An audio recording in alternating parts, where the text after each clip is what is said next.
Okay. Here we have the Hudson Wasp. I've heard of the Hudson Hornet, which is very famous in NASCAR. It looks very similar body style. I don't know, to tell you the truth, I don't know a whole lot about the Hudsons, but they were popular in NASCAR during its infancy. Yeah, a lot of these are at barn finds. Here's a original Nomad. Tell you what year. I'm gonna guess. I'm going to say 55, right? Let's see. Yes, it's a 55. I know because the panels. You see that on the panel it has the Chevrolet logo on the kind of the backsplash of the panel. And it has a 70 Chevy steering wheel though. Beautiful car though.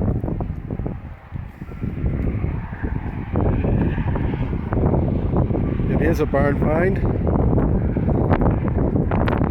56 Chevy all original. Yep. 56 wheel, alright. Except the wheels. Got the Pontiac wheels. A little bit dry rot. It's for sale. Wow, I can just go on forever. It's a fair lane. No motor, no tranny.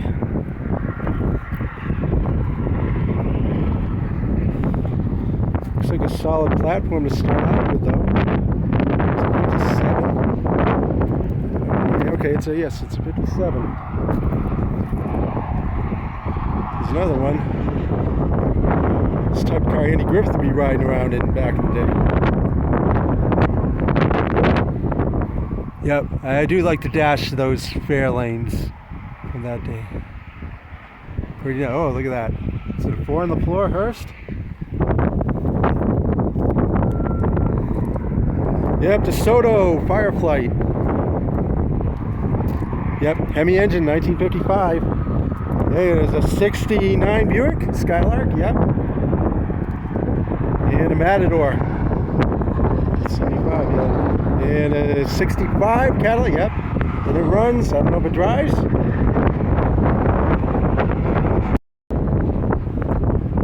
Here's an Olds, no engine.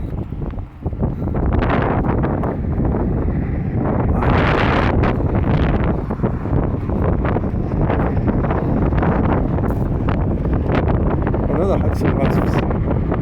Wow, see more Hudson Wasps. It's one of during their later years, I guess before their name became defunct.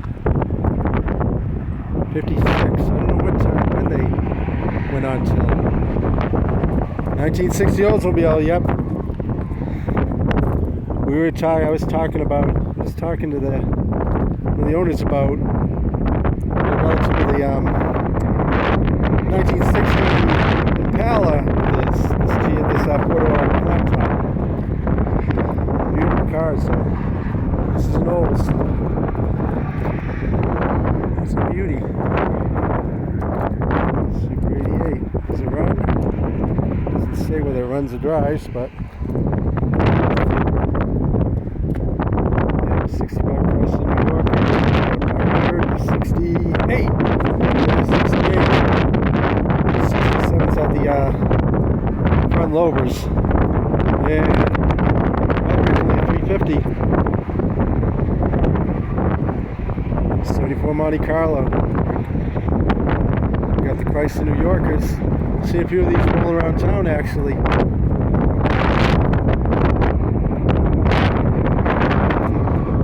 Got the older style dash too. Wow, we got a few Lincolns there. You know, the Lincoln bodies around this time, I know it was the Lincoln Zephyr that the Batmobile was used on the Lincoln Zephyr platform. You could see sort of some resemblance. You would almost think Pontiac, but they were Lincoln Zephyrs. So these have, if you look at the lines, you'll see some similarities to the Batmobile in these Lincolns. 70 Buick. Did I get that guy? Yeah, that's at Oldsmobile there. Oh yeah, look at that, the split rear window. 98. Here's another. It's a Newport, New Yorker. I can't remember. I'm getting brain lock. Probably a Newport convertible. Wow. hey, these cars are great. If you got the know-how, these cars are great. Great platform to work on. Really nice classic. Oh, here's another Oldsmobile. This one was a 59, I believe. The other one was a 60. This is a 59. Yeah, flat top rear model. They got some stories behind some of these cars. When you go to their website, they'll tell you where they found them, who had them.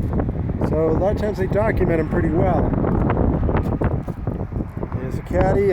What would this be? A 62 maybe? Let me guess. Oh, here's another old Lincoln.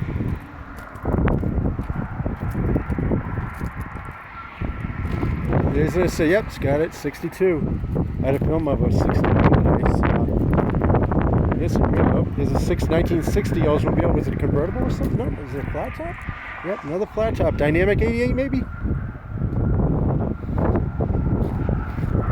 Wow, we got a couple of, three Ramblers and an Ambassador, which is a Rambler.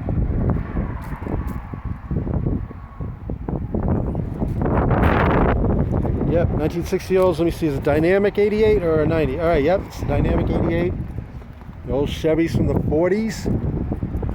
Got a 68 Impala here. Looks pretty decent shape here.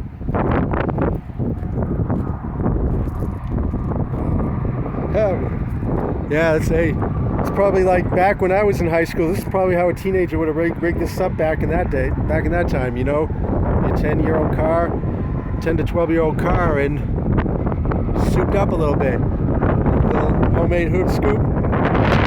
The 327. Oh yeah, early 50s Chevy, 49 Chevy ups. Well, they looked almost the same as a 1950. Probably those Stowe Bolt 6. Which they have in the museum. They have some engines in the museum, and one of them was the Stowe Bolt 6. Oh, look at that. Oh, I guess you can see the cowl for where the transmission was. So no engine transmission. Oh, we got a Chevy Nomad wagon. Needs a little work on the quarters. Great little car though. Nice. Station wagon's going hot now.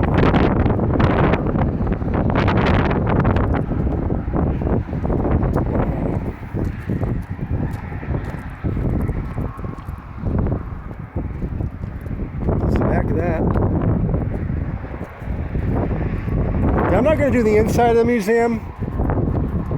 You know, I don't like, you know, that just allow people to go inside. But they do have a lot of stuff, a lot of nice. I mean, the cars are really pristine in there. They got the stories behind them. You know, that will just entice people to come see for themselves. But and also they do have a website. Yeah, here's 68, 62. Late 70s truck. GMC. Oh, we got the Studebaker over there. See the other Studebakers in this lot. I am a fan of the Studebakers. I really like to see some Studebaker Hawks or Larks. S15. Yeah, old Dodge workhorse. There it is. Grand Star V8. Which year is it? Early 50s? Let me see what year this is. 56. So probably it might have been the a 259, a 289. I'm trying to think what those. It might be maybe the 242. They're all on the same block. I don't remember what year the 259 came out, but there was some stout motors. There you go. There's the inside of it. Yeah, it's the only Studebaker in the lot, and it's a pickup truck.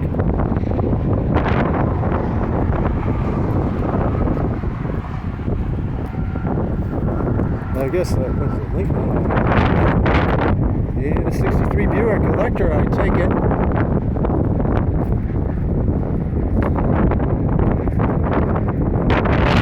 Probably the Nailhead V8. Right? 65 Galaxy 500. That's one of my favorite years for this Galaxy. It's a four-door.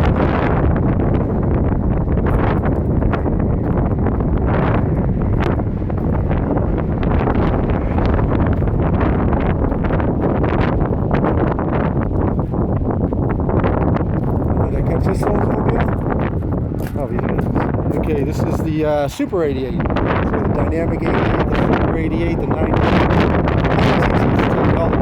Tell me all the Buick line and all the Oldsmobile lines you're talking about, they all have the names.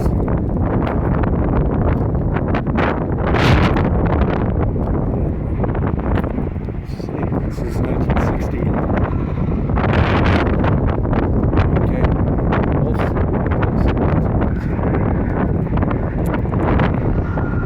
Oh, okay, we have this, I caught that 62 Galaxy. Well, come here, we have $5. You can come in for $5 and you can come in the whole year. But, for the year, it's good for the rest of the year. They usually close around October. The weather starts getting warm.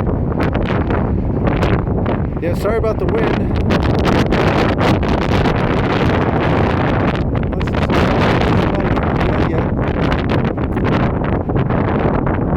Well, those RVs aren't part of the museum, but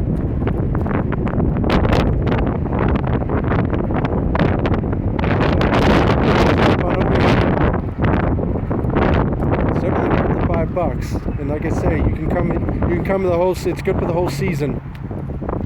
So you can come here early in the year, pay that $5. You come here time to time to see what's on the lot.